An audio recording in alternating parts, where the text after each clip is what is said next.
Hello and welcome back to Alice Talks Football and welcome back to another live Manchester United news and transfer update news show.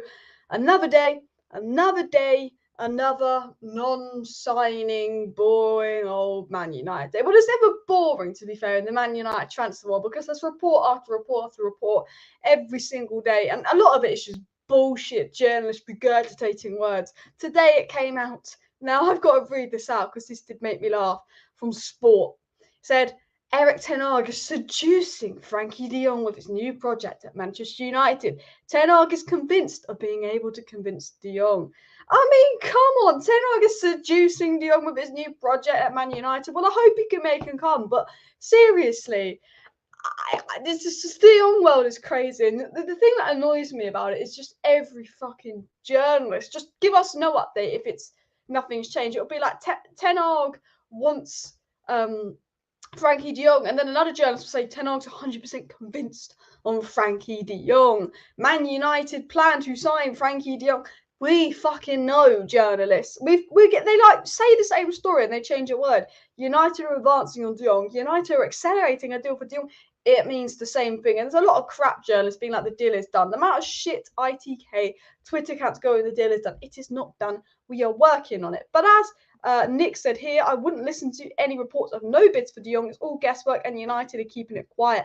And one of the things that has me really confident on de Jong to Man United is, one, because I want him and I'm really delusional. I'm trying to be positive.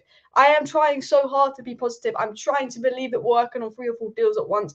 I'm trying to be positive. You know, if I sit and go, yeah, de Jong's not going to have to be negative, I can't. We've got a new manager in. It's a rebuild, new staff. We've had a shit season. I am positivity FC for a change. And it's nice to be positive because I'm not letting United piss me off at the moment. And you know what? I will judge the transfer window at the end of the transfer window. But the one thing that keeps me positive is reports coming out from Spain about a Man City interest in Bernardo Silva swap. Alice, why would that make you positive? Because that could be Barcelona's tactic to hurry Man United up. Bernardo Silva is probably worth the same as Frenkie de Jong, if not more. And they need to sell Frenkie de Jong so they can get players in. They need to sell Frenkie de Jong because they need the money for Frenkie de Jong. They won't do a Frenkie de Jong Bernardo Silva swap because they won't gain any value in that. They're just swapping one player for another. They don't profit off anything. You know, they need cash for de Jong. And I think Barcelona just want United to hurry up. I think what's going on is United are keeping it secret. Laurie Whitwell said we're negotiating. He's a reliable journalist. We are negotiating. We are working on a deal for de Jong. Romano said it. But United are trying to keep it a little bit quiet, as Nick said. And I reckon, because Man United know Barcelona need to sell. Man United know Barcelona need to get rid of de Jong to balance his books. De Jong is on the transfer. De Jong is up for sale. De Jong is on the transfer market. So United think because de Jong's up for sale, they have to sell him. United's probably logic in this is, well, they have to sell de Jong. They want 70 million, but they have to sell him. So let's see if we can get for 50, 60 million. And Man United are probably playing around the 50, 60 million pound mark. Barcelona know that this is Ten Hag's number one dream signing, that we will probably pay 70 million if we have to because it is the number one priority signing. Man United probably think they can get away with paying 50, 60 million. So they'll be delaying this. And Barcelona have gone, let's scare them and pretend there's a Man City interest. Because there is an interest in Man City, but I don't think it would be due to do with Bernardo Silva. And I think that's a positive thing, because I think if you start hearing stories about Man City and other teams in for de Jong, I think United will hurry up, put in their big bish bash gosh and get it sorted. You know, obviously there's chances that de Jong might not come and all of that, but I see that as a massive positive as well. They need money to buy Lewandowski, as you said there. Barca are not going to do a swap. They need the funds. Yeah, exactly what I was saying. And the journals are brutal. Anything to sell papers or clicks. Honestly, the journalists have been doing my head in at the moment. But de Jong, amazing John Frallis, thank you. De Jong won't be happy at City either. De Jong's not a guaranteed starter at City. I think he would start, but at Man United, he's got to compete with Fred as well. Mate, I will cry, Lee, if they are our midfielders. I will cry. 70 to 80 million euros, so 60 to 68 million. I think that is the price for de Jong. My guess is de Jong still has reservations on coming to United. It has to be the only thing holding it up. Romano repeatedly said he wants Champions League. Yeah, look, I think in my opinion, what's holding up de Jong to United is inevitably United, because we are slow in the transfer market. And I think the City links are a positive, because I think that's Barcelona's way of trying to hurry us up. I think, you know, United is stupid in the transfer market. So actually, I can't 100% think this, but I've always said Frenkie de Jong spoke to Ten Hag quite a lot. And I don't think United will be wasting this much time on Frenkie de Jong if they didn't think they were going to be able to convince him to come. Obviously, we're stupid in the transfer market. We wasted a whole window on Sancho.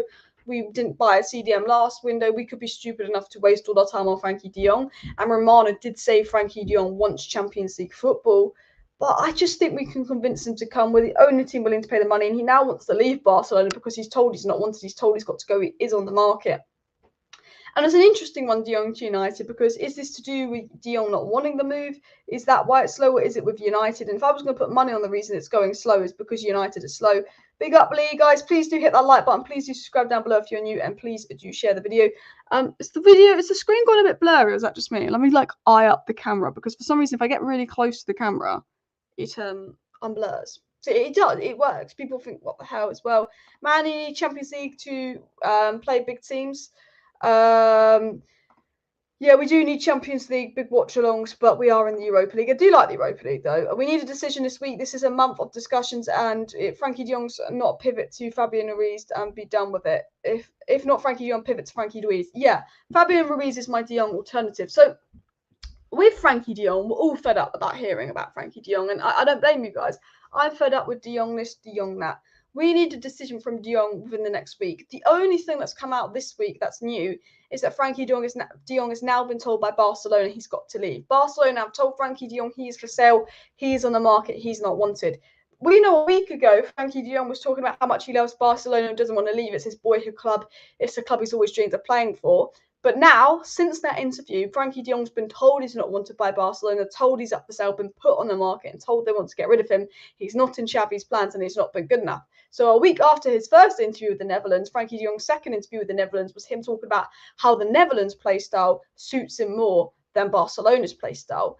And that is a positive thing for United, because that is almost like Frenkie de Jong accepting the fact that he is possibly not wanted at Barcelona anymore, realising he needs to move on. Reports are saying that de Jong has to move on. The positive for United here is that Frenkie de Jong didn't want to leave Barcelona, never wanted to leave, but realised he's had to leave. So now Frenkie de Jong actually has to think and weigh up his options, and his options are United, Bayern, PSG and City, but most importantly, United are the only side properly willing to pay the money. And Ten Hag, obviously style of play suits Frenkie de Jong. The only thing we don't have is Champions League football. However, Barcelona weren't in the Champions League really last year. And it's only 1 year without Champions League football, because if you get de Jong and another midfielder in, I'm confident we'll get top four. I'm confident midfield is what cost us top four. But what we need is United to hurry up on this Frenkie de Jong deal. If it is de Jong slowing us down, we've got to say to him, you've got a week to let us know, and then you're gone. And if I was Ten Hag, I'd be on the phone to de Jong, so you're not wanted at Barcelona, you're wanted here, you'll be my main man, and I will build a team around you, so you'll be the star, and I will get you a player in the pivot that's going to make you shine, and I'm going to play around you and your strengths, because you are the signing I want, and you'll be loved by the fans, you'll be in the best league in the world. And imagine winning the Premier League with Man United in 3 years. That's the biggest achievement you can really have in football, because winning the Premier League under the Glazer ownership, winning Man United's first Premier League in 13 years, will be one of the biggest achievements that de Jong would ever have, because the Premier League is the hardest league in the world, and United haven't won it in so long. We're the biggest club in England, arguably you could say the biggest club in the world. If you go to PSG, the league's won in August. If you go to Bayern Munich, the league's won in August. You go into Man City, they'll just spend another 100 million on a player in your position, and you're not a guaranteed starter. Look at Wijnaldum at PSG, can't get back in the Netherlands squad. If they're saying you haven't been good enough at Barcelona this season, you're not wanted, but my style of play, my style of play suits you, and that's what Ten Hag should be doing for Barcelona. And going back to my point with Frenkie de Jong, I'm fed up of it. I'm bored of it. Reports are saying that United hope to complete the deal next week. A deal could be completed next week. And I say I fucking hope we do, because I'm fed up of de Jong this, de Jong that.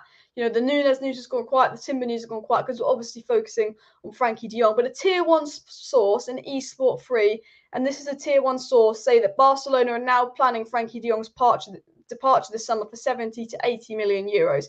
80 million euros is 68 million pounds. 70 million euros is 60 million pounds. So I think Man United could possibly get de Jong for 60 million pounds. I think they have to sell de Jong. They need the money for him, and I think United can get de Jong for 60 million pounds. And this has been reported by a tier 1 source, eSport 3. And I think the situation with de Jong is, I think Barcelona are talking about, there's stories coming out of Spain about Bayern Munich, PSG and Man City interest. And while I'm sure they're interested in them, we know from tier 1 reliable journalists that they're not willing to pay the 70 million Barcelona want for de Jong. And I generally believe that Barcelona are reporting stories about Man City. There was a story about Barcelona doing a swap for Frenkie de Jong and Bernardo Silva. We know that story's not true because Barcelona cannot do a swap deal Bernardo Silva for Frenkie de Jong when they actually need the money from de Jong. They need to profit off the de Jong deal. Bernardo Silva and de Jong are worth the same. So, again, I think the fact that these stories are coming out of Spain is what Barcelona are doing to hurry up Man United. We've been in negotiations for de Jong for multiple weeks. Barcelona have given us a fee which we've agreed on. What is going on? Are we having a problem with de Jong? Are we having a problem with the player? Because if that's the case, you give him a week and you move on. But obviously, he's had positive phone calls with Ten Hag. Reports are coming out in the last week that although he wants Champions League football, he's more open to the idea of joining Man United. He's more interested in the idea of joining Manchester United. That's come out in the last week. He's obviously now wants to leave Barcelona. Even in his interview, he was saying, "Oh, the Netherlands play style suits me best." Frenkie de Jong's changed his mind on Barcelona in the last week. United is still pursuing him, and he's had phone calls with Ten Hag. So whatever he said to Ten Hag means that there's a chance he could join. I think if he'd actually said to Ten Hag, "I won't come, you're not in the Champions League," he wouldn't have come. It's 1 year without Champions League football. I think, this could be either we've got a problem with de Jong going on, or the reason there's been no movement in the last few days is because there's about to be movement, or because United are doing their thing where they're being slow. Barcelona have to sell, 100% have to sell de Jong, and Man United know that. And I think Man United are playing around, think they can get for 50 million now, saying, "Oh, they desperately need the money. Do you think we can get for 50 million? Man United, hurry up, give them fucking 60 million and get this deal done, because you need to buy a midfielder to partner de Jong. I've always said this, great, Frenkie de Jong's a brilliant signing, but if you sign Frenkie de Jong, you stick him next to McTominay, you're not going to get the best out of him. You need to get a CDM, another midfielder, and it's going to partner de Jong." And we know from Laurie Whitwell, Tier 1 journalist, that Erik ten Hag wants Frenkie de Jong and a more defensive midfielder. Erik ten Hag wants 2 midfielders, and midfield's his priority. So if we sign Frenkie de Jong, Nunes, and Timber, and that is our summer transfer window, that is on the board for not backing Ten Hag, because we know Ten Hag wants 2 midfielders, and I believe the reason we haven't been linked to many other midfielders is because he's not going to plan his midfielder until he's got de Jong. Because if we don't get de Jong, we'll move for Fabio Ruiz, and then we'll need a midfielder that will partner Fabio Ruiz. I think it's get that main midfielder and build a team around him, and de Jong is that main signing. De Jong is that main midfielder, and once you get de Jong, Ten Hag can build a team around him, and that's why United need to hurry up and get de Jong, because he's essential to Ten Hag's plans. He's his #1 signing, and the thing with de Jong is if de Jong is not at United by July, de Jong will not go to United. Barcelona need that money by July, so if it's not done by July, it won't happen. It's not like Sancho where you can wait till August. It needs to be done in July. So I say United, hurry up and get this de Jong deal done. Obviously, we wasted a lot of time on him, so we must be convinced that we can convince him to join. And hurry up, because I am fed up of hearing Barcelona, I've not heard an offer, or Barcelona have had an offer. One source is saying we haven't offered anything, another source is saying we have. One source is saying a deal will be complete next week, another is saying, oh, it's so hit and miss. I'm fed up with this shite journalism, and especially the story that came out today saying Erik ten Hag is seducing Frenkie de Jong. I mean, seriously, out of all the words you could use, it does infuriate me as well. Make sure you smash that like button if you have not already, and of course subscribe down below if you're new. We've got over 300 people watching, so please do subscribe. We're on the road to 38,000 subscribers. It'd be really appreciated if you do subscribe to the channel if you're new, because I go live every single evening on the channel, keeping you guys up to date with all the latest Manchester United news, transfer news and more. I'd bid 60 million if they say no, 65 if they say no, 68. I do think we could get them for 60 million as well. Barca need to sell de Jong and others as well to register Kessie, Christensen and Lewandowski due to FFP. Exactly, they need the money for de Jong and they need it now, really. And buy another deep midfield, and likely not to be keen on those wages. City are the biggest threat for de Jong. City are the biggest threat for de Jong. With Fernandinho going, Man City could more than easily be in for Frenkie de Jong as well. It's still better for Frenkie de Jong to sign for United as a player. I think, yeah, even though he'll be in the Europa League, he'll be the main man as well. We should not play around with a fee. City are a massive threat to the deal if they decide to try for de Jong. Exactly. I think we should, you make a good point. Maybe we should just hurry up and get de Jong. And I think, honestly, I think the Man City story, I'm sure they're interested, but I think a lot of it is to get United to scare them and hurry up into the deal as well. And it's hatchet journalism trying to keep the story running. You make a good point there, Nate, you do, and I think we're all getting a bit fed up of it. So what has come out on de Jong? GB Sands is a decent source from Spain, said that Barcelona have not received any firm/official offer for Frenkie de Jong as of today. There's been no contact so far or any proposal from Man United, but Barcelona are open to negotiations, which is a contradicting story because Laurie Whitwell did say we are in negotiations, and so is Romano. So it's a bit of a weird story, that one. It's obviously come out from Sport via Barca Universe today that negotiations are progressing and Frenkie de Jong is approaching United.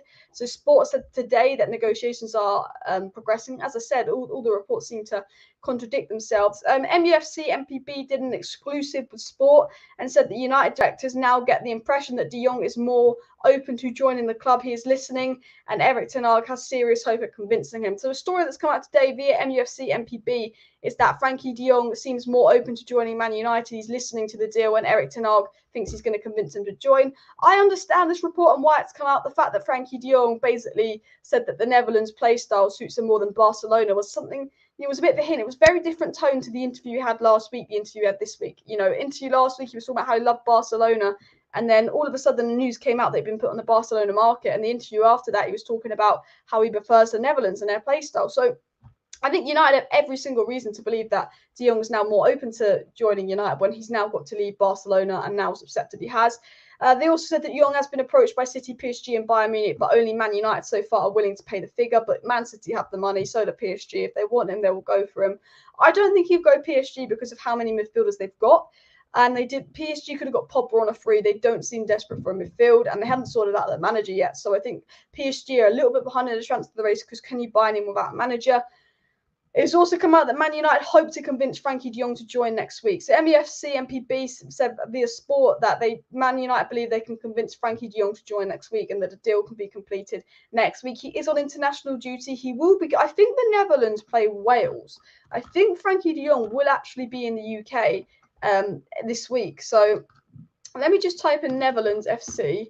Netherlands FC play Wales. So they will be on Wednesday. Frenkie de Jong will be in the UK. As well, and that is the last. No, that's not the last Netherlands game.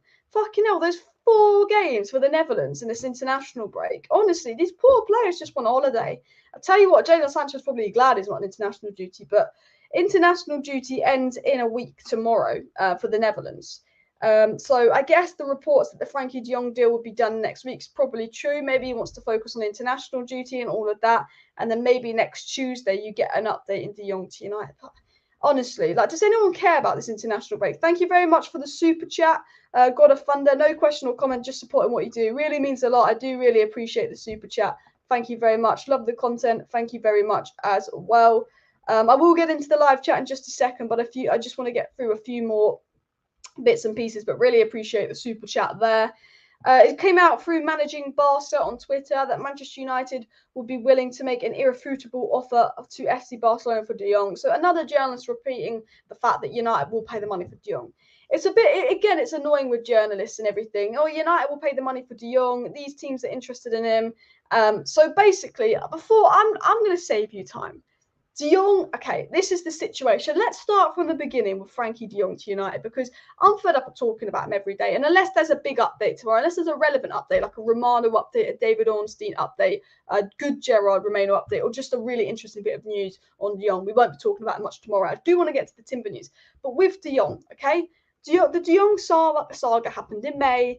Erik ten Hag would like de Jong and all of that. But Man United didn't think they'd get him, but they liked him. Then they realised Barcelona might have to sell de Jong. And then as we got closer and closer to June, Barcelona's financial situation looked more and more like they were going to have to sell de Jong. And de Jong seemed to be the player they were going to sacrifice. It was de Jong or Ter Stegen, and de Jong seemed like a player of value. But obviously the situation was Man United were talking to de Jong, convincing him to join, and de Jong said Barcelona's the club he loves. He wants to stay at Barcelona. But Erik ten Hag continued to have phone calls with de Jong because I think he believed that he would have to leave Barcelona, and that way United have got a choice. It's now come out in the last week, in the last 4 days, that Barcelona have put Frenkie de Jong on the market. Frenkie de Jong has to leave Barcelona. He is for sale. Xavi's told him he's got to leave, and this has come out from reliable sources. Now, we know from May onwards, United have wanted de Jong. United's #1 priority signing is de Jong. We know this from reliable journalists, and United will be willing to pay 68 million for Frenkie de Jong because he is Erik ten Hag's priority and statement signing. Obviously, de Jong would like Champions League football, but obviously de Jong also would love to stay at Barcelona. De Jong's childhood club is Barcelona. But de Jong recently, in his Netherlands interview, said that the Netherlands play style suits him more than Barcelona, and that came out the day. He said that the day after there were reports that Xavi told him and Barcelona board told him his performances weren't good enough, and he was for sale. De Jong is now for sale. De Jong now has to leave Barcelona, and he's accepted that fate and is now open to leaving Barcelona, so therefore more interested in Manchester United. Manchester United, PSG, and Bayern Munich and Man City are all interested in Frenkie de Jong, but United are most advanced. United are in negotiations with Barcelona for Frenkie de Jong, and it's about, can Erik ten Hag convince de Jong to leave? Erik ten Hag is more convinced that he can convince de Jong to come, because the situation is de Jong has to leave Barcelona because of the financial situation, and you can sell the project to de Jong saying you're only out of the Champions League for one season, a team will be made around you. Man United are progressing on the de Jong deal, working with Barcelona to get a deal done, and every single journalist has reported that United will pay the money, and we know that. United know that Barcelona desperately need the money for de Jong, and United are probably negotiating the price from 68 million down to 58 million, seeing if they can save 10 million pounds on a player like de Jong, because Barcelona are desperate for the money. Barcelona are then trying to say that City, Bayern, and PSG are interested to maybe scare United into hurrying up and paying the money, because Man City could swoop in, pay the money, and get de Jong. Now, I think the reports about Man City being strongly interested are false for now. It is Barcelona's method of trying to hurry up United, but it's a scare method, and Man City could more than definitely be interested in just swoop in and pay the money. So I think United need to hurry up, put the £68 million bid in, and get the money done for de Jong. He's worth that much. But also, United need to make sure they can convince de Jong to come. United have been talking to de Jong for weeks, been in negotiations with Barcelona for weeks. I don't think we'd be wasting our time if de Jong was 100% certain he wasn't going to join. There must be some hope we can convince de Jong to join without Champions League football, unless we're stupid and we've wasted all our time on de Jong. And for me, that is the de Jong update as well. Andrew says de Jong is ideal given his quality and Frankie's familiarity with Ten Hag's system, but he needs an answer soon. 100% agree with that, Andrew. Spot on as well. United take the fun out of transfers, says Gaz. We do. We just absolutely drag everything on. It just absolutely kills me. We're only 63 likes away from 200 likes, guys, so please do smash that like button if you have not already. And of course, subscribe down below to Alice Talks Football if you're new. They need to scrap the Nations League. So many friendlies. These footballers play too many matches. Exactly. Honestly, I'm glad when United players don't get picked for international duty. I'm like, good, they can have a rest. I tell you what, I think it's going to be really interesting to see how the World Cup affects players, because imagine Man United are top of the league before the World Cup. I'm not expecting us to be, but imagine we're top of the league, we're playing really well before the World Cup, so loads of our players get picked, then they get injured and knackered, and we bought the second half of the season. It'd be really interesting to see how the World Cup does, because I think international stuff as well. Can't see Bayern, they signed Gravenberch, and they have the likes of Kimmich and Goretzka. I agree, and I think Gravenberch is such a great signing for Bayern. I'd have liked him at Manchester United, to be honest. Big up Rich Sports in the chat as well, and de Jong wants to play with the great Slabhead. Well, you never know. You never know. But I mean, he can play with Ronaldo. You can't really sell it. You can't really sell any other player to United. You can say, oh, Sancho, but no. Yeah, I mean, look, we're not the team that we used to be. Like this time a year ago, we probably had more chance of convincing de Jong to come, even though we had Ollie, because the squad was like convinced Varane to come. Although Varane apparently has always been a bit of a United fan. I mean, Varane must be thinking, what the fuck? I could have got another easy Champions League with Real Madrid. But it's a weird situation. But I'm still confident on de Jong. I'm 80% that he'll come. I just think, I know United are stupid, and I said this with Sancho 2 years ago and he didn't join. Like, I just thought we spent so much time on Sancho and put so much energy into that. I just thought United are just going to pay the money for Sancho. They are. They're not going to embarrass themselves that much. But what do? They embarrass themselves that much. And I think with de Jong, I'm very confident we'll get de Jong, because there's no Wood, there's no Woodward, there's no Judge. Man United's new structure want to prove a point. And I just think spending this much time on de Jong, like, you've got to believe it's going to happen, to spend this much time on de Jong. And I think if it doesn't happen, it's really embarrassing, all the time spent. Now you've got to move on and find a new midfield target. You've got a new manager that wants all his business done in the next 4 weeks, because he wants it done first week of July for pre-season. He actually ideally wants it done June 27th. So when he comes back for pre-season, and you've not signed anyone yet, and you exactly have 3 weeks to get his signings. And you've got to prove a point. You promise you'll back this new manager, and we're 3 weeks into the transfer window. We haven't signed anyone. And I just think, surely, wasting all this time on de Jong, we've got to be confident it's going to happen. Because if not, it's another embarrassment. Your new manager, you fucked up his #1 transfer signing. You might have even fucked up the Timber deal, because you can't guarantee him game time. What are you doing in negotiations? What, I know there's a stupid international break that doesn't end for a week, and Timber and de Jong are focusing on that. But what are we doing? What are we wasting our time on? Ten Hag is not going to wait around forever. He's not going to wait around forever, okay? He wants his deals done by July, and we're not doing anything. And I think if we don't get de Jong, and the reason I'm 80% on de Jong to United, the reason I'm so confident on it is I just go, this is a new manager, this is a new structure, they've got to prove a point. The Sancho saga 2 years ago was embarrassing. This De Jong is a repeat of it. It's going on for too long. For us to waste this much time and energy in De Jong and not get him will be so embarrassing, and it will be the worst way to start with a new manager. This will, if we bottle Timber, that's even worse, because we have Timber in our hands. Timber has a verbal agreement with United, and if we bottle Timber, that's even worse. That's us agreeing a fee with Ajax. We can't mess up this De Jong deal. I just think it looks really, really bad on Murta and United if they do. And this is the same board. I like Murta, but this is the same man that didn't buy CDM last summer when it should have been #1 priority position as well. So it's an interesting one to see what's going on with United, but I just think surely, you can't bottle this one. Honestly, World Cup could be a momentum killer. I agree. Last season you were top of the league and got by February 2nd. I know. A year and a half ago, we're fucking top of the Premier League, and now we're just a fucking washed up side. Hopefully, with a new exciting project rebuild and all of that as well. I'm not getting excited about Ten Hag when the board is still there. Exactly. Look, United needs to hurry up and get some signings done. Agree, we need a proper pre-season. It's going to take time to adapt. Yeah, we've got so many players going out, so many players going in, a new style of play. Ten Hag wants 5 signings. United will probably get 4 and disappoint them by 1. But Ten Hag will want at least 3 players by pre-season. If we go on pre-season with Timber, De Jong, and one other player, cool. But if we go on pre-season, it's De Jong, and then we're linked to this player and this player. No. United could bottle Timber. United could waste all their transfer budget on Darwin Núñez when Ronaldo's still going to start every single Premier League game at striker. It's just so much going on as well. Big up David for the chat there. But what I do want to say about United and transfers is Darwin Núñez. I watched Ronaldo play the other night. It was brilliant. I just don't understand. Darwin Núñez is going to cost us £75 million. We're in a rebuild where we can't afford to spend more than £60 million on a player unless it is a midfielder. We're in a rebuild where we need one £60-70 million signing, and the rest need to be under £50 million. When you look at Liverpool, the first few players they signed under Klopp were not expensive players. They signed a few players under Klopp, to get them back into the top 4, to get them back into a stable team. A few signings that were £30-40 million, like your Firminos under Klopp, just to get them back to slowly where they needed to be. Okay, after 2 summers with Klopp, after Liverpool in the top 4, Liverpool then sold Coutinho. They spent big on Van Dijk and Alisson, and that took them from a top 4 club to a Champions League winning club. When you're not in the top 4, when you're at the beginning of the rebuild, you don't need 2 big signings. You need 5-6 small signings. That's what you need in a rebuild.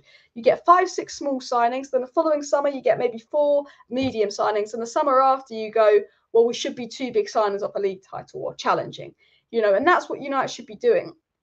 And I think Darwin Núñez, while we need a striker, it's just not essential to spend £75 million on Darwin Núñez. I'm okay with spending 70 million on De Jong because we build a team around De Jong, and he's a complete elite top-class player that knows how Ten Hag wants to play. But United need to be spending 70 million on De Jong, and then once they sign De Jong, they need to sign a CDM or a defensive midfielder that can partner De Jong well in the 4-2-3-1 pivot. So I'd be looking at a Sangare, I'd be looking at a Lamar. None of them will cost more than £30 million. Okay, once they've got their 2 midfielders in, they then go, we need a striker. But they go, do we want to spend 70 million on Darwin Núñez, who is a risk, doesn't add much to his game, and he can't play with Ronaldo because 1, Erik ten Hag plays a 4-2-3-1 system, so he has 1 striker and wingers, and 2, if Darwin Núñez and Ronaldo both played as strikers, the type of players they are, it wouldn't work. They're both finishers. They don't have that Firmino aspect to their game. They're not all round. Maybe a Kane and a Ronaldo could play. Maybe a Firmino and a Ronaldo could play. But Darwin Núñez, all he has is finishing. So it's a weird situation where if you spend 75 million on Darwin Núñez, I think it's stupid. Darwin Núñez wants Man United. Darwin Núñez wants the Premier League. United are obviously interested in him. And maybe Ten Hag wants him, and I'm sure Ten Hag's interested in him. But for me, it makes no sense. It is spend your 70 million on De Jong, spend a Lamar or Sangare, 20 million on a Lamar or Sangare to partner De Jong. Then you go, right, we do need a striker, but we could but because we've got Ronaldo, we could get away with maybe a cheap striker that's happy to play in the Europa League and Cup games, because I think Ronaldo can only play once a week, and because we're not in the Champions League, we don't need Ronaldo to play more than once a week. He's not a Europa League guy. I think with Cristiano Ronaldo, he's a striker that when he played once a week, he found form. When Cavani, Martial, and Greenwood all fucked off and Ronaldo was playing twice a week, that's when he dropped in form. He's not fit enough to play twice a week. So if you play Ronaldo once a week and you have Ronaldo for every single Premier League game, that means we only need a striker for, in case he gets injured, the Europa League and the Cup games. And Darwin Núñez, you know, £75 million on a player that wouldn't, you know, be a starter because Ronaldo's still at the top of his game. It's not worth it. Maybe Hugo Ekitike because he's a young player and he could have a season to, you know, get in the Europa League, get in the cup games, get some experience, learn from Ronaldo. But would he be ready to take over after? You know, I just don't think it's logical. I think, if anything, you get your two midfielders in because midfield's the priority, and then maybe you do look at a versatile forward. And I know Ten Hag likes a box-to-box finisher, but maybe you go and spend big on a striker next summer. When Ronaldo goes, maybe you go spend big on a striker then, because then you're like, this is the striker that's going to play every game. But maybe United should be looking at maybe a player that can play on the right wing and striker and is versatile. Maybe convincing Martial to stay, but I don't think he'll want to be second man behind Ronaldo. But I just don't think we should be going for Darwin Núñez, and I will continue to say that, you know, every day. I just, you know, I know we need a striker because Ronaldo cannot play every week and he will get injured. But if we got Nkunku, I'd be happy with that, because what Nkunku brings is you can play Nkunku with Ronaldo. You can't play Darwin Núñez with Ronaldo, okay? And the thing about Nkunku is he can play on the right, he can play on the left, he can play as a centre forward, an attacking midfielder, and he can play as a striker. You can play Nkunku on the right, Sancho on the left, and Ronaldo up top. And then in the Europa League games, you can play Nkunku up top as that striker. Darwin Núñez, you play him or you play Ronaldo. You can't play them both. And I think if you want to spend, I just think it would make no sense for us to spend more than £40 million on a striker unless that striker could play in the same system as Ronaldo and maybe fill in as a right winger. That's what I think on Darwin Núñez. And that is why I would be going for someone maybe like Nkunku, because I know he's not a striker, but he can play all around the front, and Ten Hag values versatility. You get Laymer, you get Nkunku. Well, we'll say let's get Sangare, because we don't want to get two players from Leipzig. Let's say you get Nkunku, you get Sangare, and you get De Jong, bish, bash, bosh. Maybe you look at Hakim Ziyech, it's a risk of his injuries, but Chelsea will want to sell. Maybe you look at an Antony and you just get a player that can play on the right wing and they'll fill in as a forward when we're out of position when Ronaldo can't play. Maybe you do that. But I think two midfielders, then you get an attacker, but don't spend more than £50 million on a player if he's not going to be able to play in the same team as Ronaldo. It makes no sense. Ronaldo, you know, people say he's finished. He's still scoring goals. He's still at the top of the game. He's still going to play every single Premier League game. I don't want to be spending 70 million on someone who's going to sit on the bench when we're in our most important rebuild. We need fullbacks, we need centre-backs, and we need a midfield. It makes no logical sense to spend 70 million on someone that will sit on the bench for most of the Premier League games when we need a whole midfield and a whole new defence. So De Jong, Sangare, maybe an Nkunku, maybe a Scamacca, because he will probably be less than 50 million. He's a very technically gifted striker and could probably pay with Ronaldo. But for me, get De Jong, get Laymer, get a Malacia, get Timber, and then go to striker. I think striker and attack should be our last signing, because we have so many youngsters, and I've always said, you know, you build a team from the back, not the front. You know, you can have a brilliant attack, but if no one gets the ball to them, they're going to be shit. And our midfield couldn't get the ball to our attack a lot of last season. You build a team from the back, which is why I understand why a lot of people actually do want a new goalie, despite De Gea's form, because, you know, if De Gea is a more modern keeper, you know, he can choose the way that they play. Andrew said no striker options available right now that are great, either overpaid or risky. Exactly as well. And I will get into the chat in a sec, but my whole point is just, I think we need to get De Jong, and then a midfielder to partner De Jong, then Timber, then Malacia, and then you go to the attack. I think get a fullback, get a centre-back, and get two midfielders, then go to the attack, because of how the striker market is. There's not a clear striker target. There's not a clear striker objective. It is a person that can play striker in the Europa League and Cup games so we can rest Ronaldo and fill in case Ronaldo gets an injury. If you can get an Nkunku or a right winger that can do a job at striker, brilliant. If you can get a striker on loan, brilliant. But let's not spend more than £50 million for someone that will sit on the bench the majority of Premier League games. If we had finished second last season and we were 2 points off winning the Premier League and we had a really good squad, then you could afford to spend 70 million on a striker. But we're at the beginning of a rebuild, and when you need at least two defenders and two midfielders, do not be spending half your budget on a striker that's not going to play week in, week out. We need to make sure we're buying players that go straight in the lineup, and that's what you get with Timber. That's what you get with De Jong. Malacia is a cheap option, but he will get minutes. That's what you get with Sangare, because the midfield is dead. I do not want to be spending 50, 60 million for someone to sit on the bench. Thank you very much for the super chat. Who's your absolute top five if it's up to you? My top five signings, I would go De Jong. I would go with Sangare to partner De Jong. I would go with Malacia as a fullback, even though I think a right back's more important. And I would get Timber as a centre back, and he can fill in at right back if worse comes to worse. And my fifth signing, I would potentially look at Skamaka. I would probably look at Skamaka or Nkuku. They would be my top 5 signings I would make. Varane was a bad signing. He's injured again. Varane is injured again, and just does my head in. I take this as well. I take Eriksen on a 3 as well. I think a lot of people are agreeing on the type of signings that we should make, and I think we need 2 midfielders. Speak on defensive midfield, the 2 weakest lines. Spend on defensive midfield, 2 weakest lines for United. Exactly what I was saying, and that for me, that's 100% where we need to spend. Belotti is 3 and 28. I don't know much. I haven't seen him play in years, but honestly, I'm so down to get a striker on loan for a year. I just think the striker market is crap. There's no one that stands out. We still got Ronaldo for another year. Let's not spend so much money on someone to sit on the bench. Let's go and actually invest in the midfield and the defence first. The problem with United is they like a big striker signing. They like with Darwin Núñez because they'll probably get the most talk because he's an attacker. But just get the midfield, get the defence. And I'm worried we're going to spend half our budget on Darwin fucking Núñez, who could be a really big signing. But again, not convinced on him at all. Torres overrated and overpriced. I do agree with that. I think he's better than what we have, but does that mean he's good enough? And we need to stop overplaying for players. Yasin says David De Gea is the biggest problem. He's a system breaker that will jeopardise Erik ten Hag's plans into transitioning to being a possession-dominant team. The reason he doesn't play for Spain anymore. I don't agree that he's the biggest problem, but I agree that if he cannot adapt his game, and he hasn't seemed to be able to these last few years, he will need to go. Now, I like David De Gea, and I just think when he's been our best player this season, everyone else has been shocking. I can fully understand why you don't sell De Gea. I think next summer, you look at selling De Gea if he does not adapt to Ten Hag's plans. And, Ten Hag likes to build up from the back. He needs a modern keeper.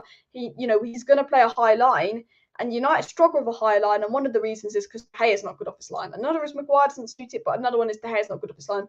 When we played a high line with Dean Henderson, we conceded less goals because Maguire was better when we played a high line with Dean Henderson. And I will tell you that now. Now, that is not me being a Dean Henderson stan. Again, I don't think he's actually that good. I like De Gea. I'm happy with De Gea playing. He is not our biggest problem.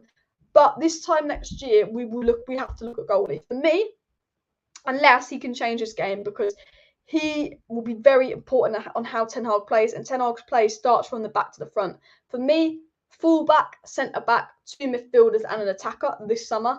Next summer, you look at your long-term Ronaldo replacement, you look at your De Gea replacement, and you probably look at another defender and midfielder, depending on the form of the defence and the midfield, and depending on how we do.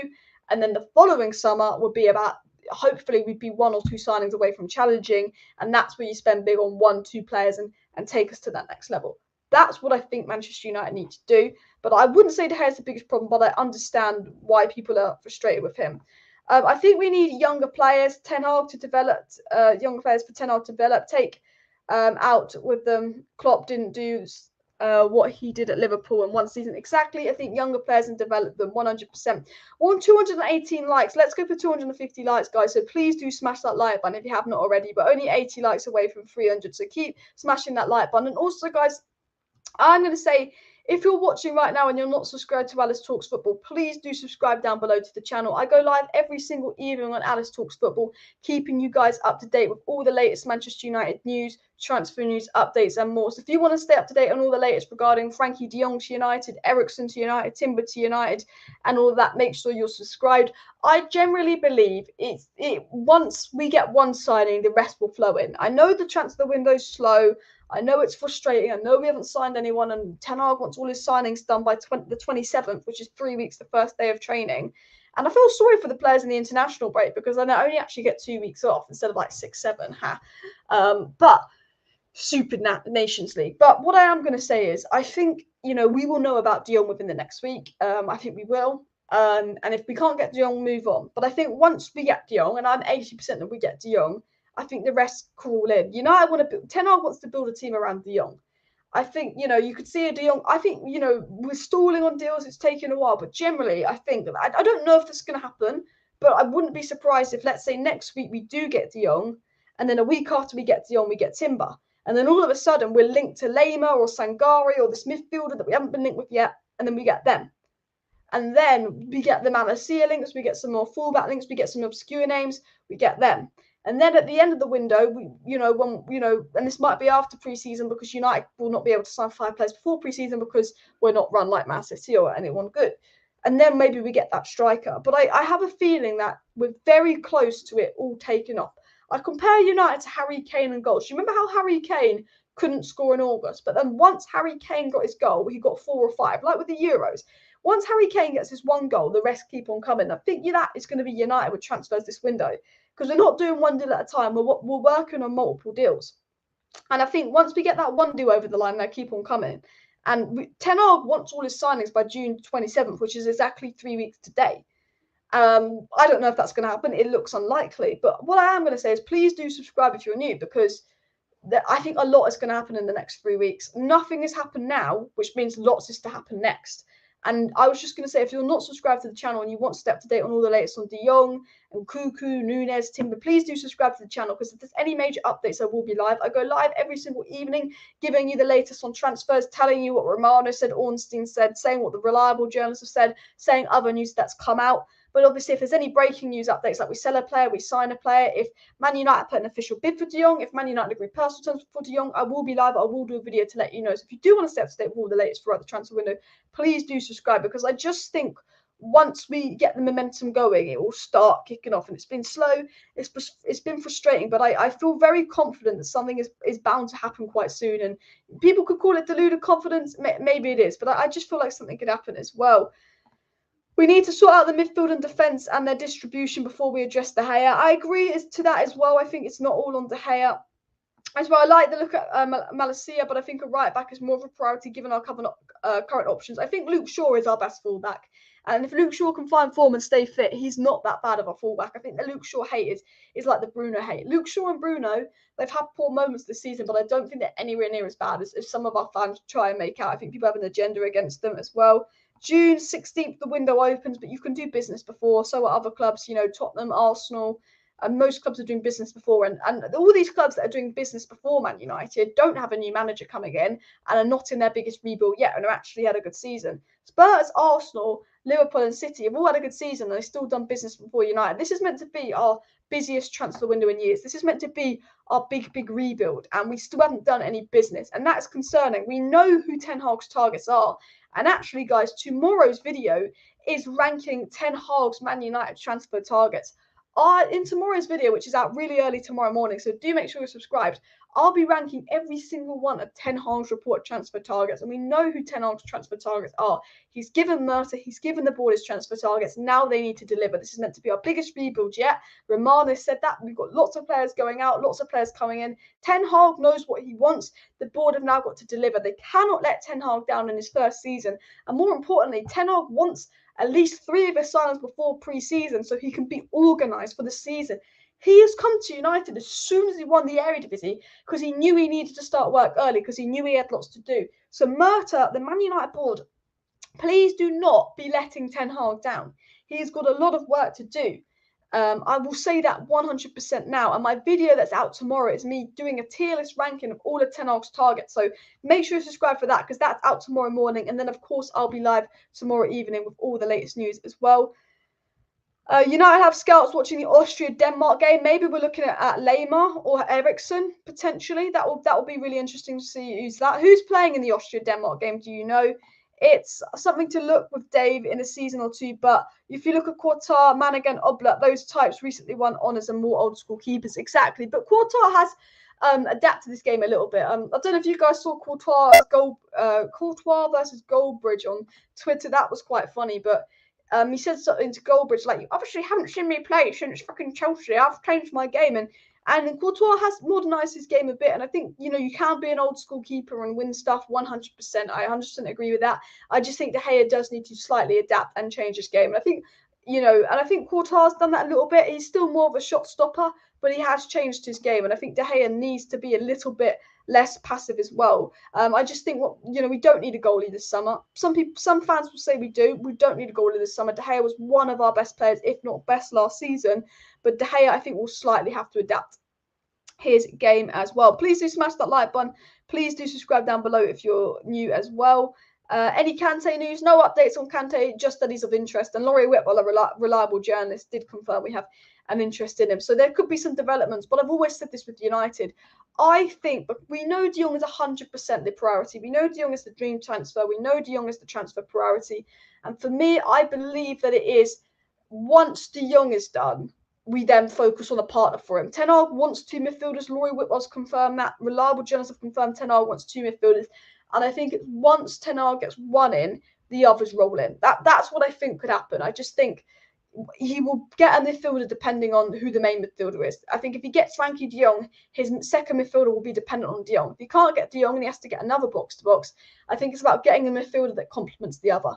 And I think that's why it's slowed down on Kante and stuff. There's Kante interest, there's Enzo Fernandez interest, there's Neves interest, but you know, I think it's, can you get de Jong or not? I think you get, if you don't get de Jong, maybe you get Neves, but I don't think you get Neves or de Jong as well. Why are we stalling and signing players? Because we're just slow. We are just slow. It's just United as well. Looking forward to tomorrow's morning video. Yeah, it will probably be out 8 AM UK time. It'll be a very, very early video because I will probably be doing an early live stream tomorrow at like 4 or 5. So do make sure you subscribe and notifications on. But tomorrow's video is ranking all of Ten Hag's transfer targets and all the reported targets as well. Ten Hag needs to decide who's leaving quickly. Ten Hag already decided who's leaving. It's just, can we get rid of them?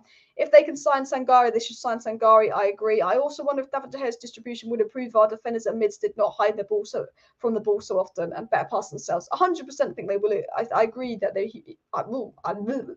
I agree that I think if they didn't do that, it would get better. Courtois can pass. He can switch plays. Something David De Gea couldn't dream of. Casuals that don't watch the league, I think he's David De Gea. Courtois is a better keeper than De Gea, he's more advanced than De Gea as well. News breaks next week, end of that week. I think there's a week till the international break's over. No one cares about the international break. No one is interested in it. England are boring. You know, the season's just over. No one cares. I just think that transfers could be stalled till after the break, which is a little bit annoying as well. But I'm trying to stay confident with De Jong. Ten Hag gave us a little bit of an update on Timber and said the next few days will be important to understand Jurrien and Timber's future. And I think, again, Jurrien, Timber, De Jong, all of that, I just think give it a week till Netherlands international break is over and see about updates. It also came out that Barcelona are now fed up with Dembele. They insist they'll not be making any new proposals and either accept one that's already there or leave. Blah, blah, blah. Dembele does seem Chelsea bound. Luke Edwards from the Telegraph said that Newcastle United are not planning to sign Dean Henderson this summer. He's admired at St James's Park, but no attempt has been made to sign him, which is really interesting. I still think Dean Henderson will leave, whether it be Newcastle or not. But apparently they are no longer interested in him. Alanga obviously scored his first Sweden goal, an absolute cracker, by the way. Fred played 71 minutes in Brazil's win last night against Japan as well. I'm just going into all the news as well. On Talkshite, they said that Southgate's a better manager than Erik ten Hag. Honestly, how Southgate is 1-0. Yeah, he got us to a final. Yeah, he got us to a semi-final. Ollie got us to a final. Ollie got us to a semi-final. He won nothing. He plays the same way as Ollie when you have all those attackers. Southgate is a slightly improved version of Ollie. He is. I cannot believe them idiots on TalkSport, well, one idiot on TalkSport, they're not all idiots, but one of them is a massive idiot, was saying he'd take Southgate over Erik ten Hag. What is this? Clearly, he's probably never watched Ajax play. I mean, Ten Hag's football is nicer. Ten Hag is one thing. Ten Hag is a better fucking manager. And if Ten Hag fails at Manchester United, it will not be because Ten Hag's a bad manager. It will be because the board hung him out to dry. Louis van Gaal failed. He's not a bad manager. Jose Mourinho failed. He's not a bad manager. David Moyes failed. He's not a bad manager. If Ten Hag fails, it's not because he's a bad manager. It's because the board hang him out to dry. Ten Hag's a good manager. And he's a much better manager than Southgate. A decent source from Spain, well, according to managing Barca, it's a decent source, Fernando Polo, has said that Manchester United are now pushing to sign De Jong. PSG, Man City and Bayern are also interested, but it's come out just now that United are pushing to sign De Jong. I'm fed up of it. United are advancing to sign De Jong. United are accelerating to sign De Jong. United are now pushing to sign De Jong. It just absolutely freaking changes every day. It's the same journalist with a different story with a new wording. If there's no updates on De Jong to Man United, just say nothing. Honestly, say nothing. Any striker news? Darwin Núñez is the only striker we're linked to. I think, and there was a report that came out a few weeks ago. I think that United will not sign a striker until they sort the midfield and defence, because Ten Hag sees that as a priority, and I hope that is true. I can't remember who said it, but I know it was a decent journalist. Southgate is crap. Imagine if this lot had a promising English attackers and had a modern gaffer. Exactly. I agree. And no way Southgate does well at a club, leave him at the national team. Exactly as well. I just don't think it's a British pass. I don't understand how you can think Southgate is better than Ten Hag. Like, I really don't understand it as well. We have bigger issues than David De Gea at the club. Other areas need addressing first, and I agree. Give De Gea a year. If you can't adapt his game, that's when you've got to think, like, sorry, Dave, you've been a great servant, but you've got to go. But you can win titles with a keeper that's not modern, but I think De Gea does need to improve distribution. But maybe if De Gea had defenders and midfielders available to pass the ball to, he wouldn't have to kick it out as much. But for me, my opinion with De Gea is, because I like De Gea, he's been one of our best players. I don't know if he suits Ten Hag's style of play, because Ten Hag's a very modern manager. I'm not expecting to be like Edison, but I'm expecting him to do a Courtois or Black, where he's not going to be the complete modern keeper, but he can adapt his game.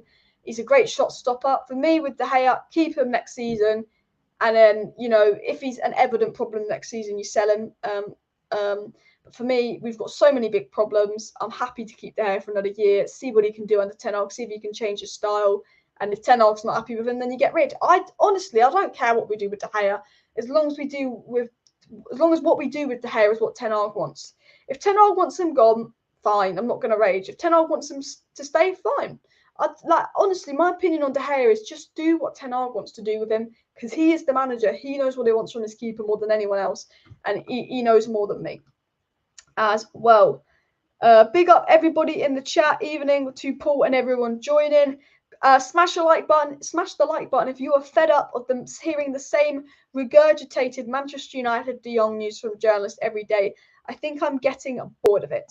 Jonathan David is not bad for 9 rotation option. We need numerous 9s, given how many we're losing and going for a big striker sign in 2023. I agree. I know Jonathan David hasn't been that impressive this year, but he's a young player that could develop. And I think for me, maybe get a young striker that's going to cost no more than 40 million to, and they can play the Europa League and Cup games and then fill in if Ronaldo's injured, and they can learn from Ronaldo and develop. I think that's the thing that you can do. And Ten Hag has a really good reputation of developing players, of improving players. And so I think it's all about what kind of players we can develop and stuff. Guys, if you're not subscribed to the channel, please do subscribe, because I've got a really good video coming out tomorrow morning, which is about who Ten Hag's transfer targets are and ranking them. We know who Ten Hag's transfer targets are. We're going to be ranking them in tomorrow morning's video, so make sure you subscribe so you know when that's out.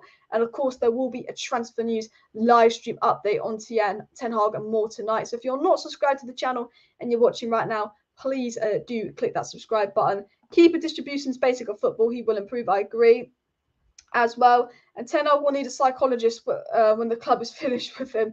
Honestly, we seem to ruin managers. It really frustrates me. I will back Ten Hag, honestly, to the day he's sacked, because I've opened my eyes and just gone, it don't matter who we bring in. If the board don't change, we're never going to succeed as a club. I'm doing good, thanks. Thanks for the comment. Neves or Timber, but they're 2 players in very different positions. So question doesn't 100% make sense, mate. I'm not going to lie to you, but I would very much be taking Timber over Neves. Another thing I do want to talk about, actually, is basically this company, I think it's Hesgo, has been fined for illegal streams. And you know what? It really winds me up. It really winds me up. If the Premier League wants to stop illegal streams, if British companies like Sky, BT and Amazon are annoyed about illegal streams, then why don't you scrap that rule that was made in the bloody 1960s that you can't watch 3 p.m. Saturday kickoff games in England? Because I tell you this now, I understand 100% why people use illegal streams to watch football.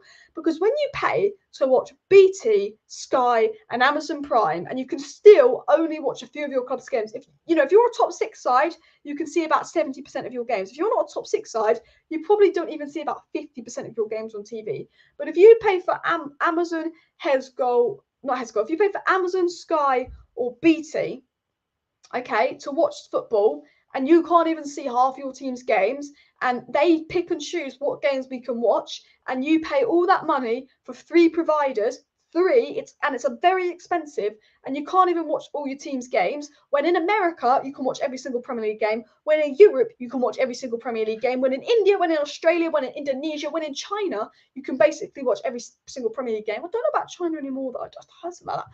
But in England, the country where the Premier League is, you cannot watch every single game because of a 60-year-old rule. There are so many people in this country, it's not going to affect attendance if you can watch the game on bloody TV, okay? It's not. So I tell you this now, if you want to stop these illegal streamers making money and profiting, make every single game available in the UK. Scrap that rule. It's 60 years old. Do you know what society was like 60 years ago? So many things that, so many things that would happen today would be fine 60 years ago and not fine today. The amount of things people said 60 years ago that was fine, you can't say that today. The world is completely different. So stop this stupid old freaking rule and let us watch every game, because I understand why people don't want to pay for Sky, BT and Amazon, because you can't watch that many games, especially if you're not a top 6 club supporter. To pick and choose, and it absolutely winds my neck in, that rule. But we are on 300 likes, which is amazing, so please do smash that like button. Ridiculous blackout. No one is going to watch lower league football when our clubs are not broadcast. Exactly. It's a stupid rule as well. But guys, sorry about that little rant at the end, but I am going to end the video here. Thank you very much for everyone joining into the chat. I'd say Lema or Sangare. Probably Sangare will be my first choice next to De Jong, Glenn. Thank you for tuning into today's video. Please do smash that like button. Please do subscribe down below. There will be a video out tomorrow morning ranking all of Ten Hag's transfer targets. So I'm going to go through every single one of Erik Ten Hag's transfer targets for Man United this summer, and I'm going to be ranking them if I think it's a good signing, bad signing, mediocre signing, okay signing. At the end of the day, if Erik Ten Hag wants to play, I'm happy with us signing them, because if he wants them, that's fine. Don't want to be getting players that he doesn't want. So do make sure you subscribe for that. And any transfer news updates, I will be live tomorrow. It'll probably be an earlier live stream tomorrow. I'm not 100% sure, but if there's any breaking transfer news updates, I will be live tomorrow on that. If we put in a bid for De Jong, if we agree personal terms with De Jong, if we buy a player, if we sell a player, if any major news comes out, then I'll be live or do a video straight away. So you are kept up to date with all the latest transfer news, because nothing's happened now, but that means lots is about to happen. So make sure you stay subscribed so you're up to date on all that's going to happen in the next few weeks. Smash a like on the way out. See you next time. Bish, bash, bosh.